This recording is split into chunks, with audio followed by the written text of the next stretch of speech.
The new psychological thriller Blink Twice is now showing in cinemas, so here's my review of Blink Twice. Just a fair warning if you're thinking of watching this movie, Warner Brothers recently released a viewer's discretion letting people know that this movie does include scenes that some people might find triggering. So I thought I should tell you guys that should you decide to go see this movie, because although it is fictional, it does deal with themes of abuse and violence. They also put up a link that people can go to for support should anyone need it.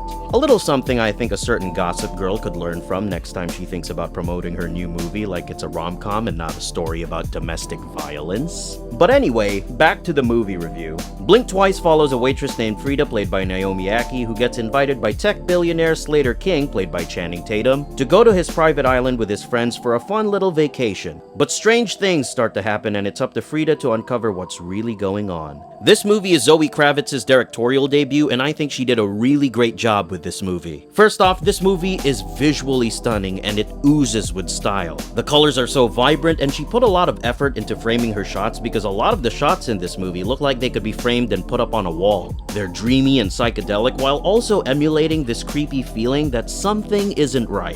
The same thing could be said about this movie's score because this movie features an eerie score that uses a lot of synth and I really like that. It being a psychological thriller, there are a lot of scenes in this movie that are quite messed up. But oddly enough, this movie is also unexpectedly funny. I feel like with psychological thrillers / mysteries, they often take themselves way too seriously that it comes off as pretentious. This movie, however, has a tinge of self-awareness that allows for moments of levity and fun. Because by this point, I feel like a lot of people have seen a lot of psychological thrillers to know some of the tropes already. And it's nice to see that the characters in this movie aren't just sitting ducks. Not saying that the comedy makes light of all the abuse that's happening in this movie, because in no way does the movie ever glorify or use depictions of abuse for comedy, but this movie strikes a pretty good balance between seriousness and levity. Naomi Ackie does a great job of playing our main character Frida, but I think the standout performance in this movie is from Channing Tatum as Slater King. I thought he was very creepy in this movie and plays this eccentric tech billionaire very well. Particularly in the third act, because I feel like that's where we get to really see the fullness of his character and Channing Tatum gets to go all out with his performance. I guess you could say, woo, he really made a name for himself here. Kinda feels like we're in a bit of a Channing Tatum renaissance because he was in 3 movies this summer. There was Fly Me to the Moon with Scarlett Johansson, there's this movie, and spoilers for the billion-dollar movie that almost everyone in the entire world has seen by now, but he was also Gambit in Deadpool and Wolverine. I really hope he gets that solo Gambit movie or becomes the main Gambit in the MCU, because I thought he was really good as that character, and if this movie has proven anything, the dude's got range. This movie takes a turn that I didn't quite expect, but when you slowly realize what the movie is trying to say and what the movie is really about, it becomes oddly satisfying to see where our characters end up. Now, despite liking this movie, I will say there are a few pieces of dialogue in here that I feel like could have been written better. Like, there's one scene in particular where a character says a line that I felt was an early draft that somehow made it to the final cut of the movie.